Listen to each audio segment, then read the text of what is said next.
Hello বন্ধুরা, আসসালামু আলাইকুম। শুভ বিকাল। কেমন আছেন সবাই?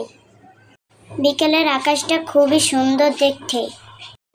বন্ধুরা দেখতে পাচ্ছেন আমার গাছে আমি পানি দিচ্ছি। আমাদের বেলকনিতে অনেক গাছ আছে। গাছ স্বাস্থ্যের জন্য খুবই উপকারী। আমি আমার গাছগুলো সব সময় পরিচর্যা করি। গাছ আমাদের কি দেয় বলতে পারেন? গাছ আমাদের অক্সিজেন দেয়। আমাদের থেকে গাছ কি গ্রহণ করে জানেন? কার্বন ডাই অক্সাইড গ্রহণ করেন গাছ আমাদের থেকে। সবাই কমেন্টে জানাবেন আমার গাছগুলো কিরকম। আপনারাও বাড়িতে গাছ লাগাবেন, বেশি বেশি গাছ লাগালে বাড়ির পরিবেশ ভালো থাকে।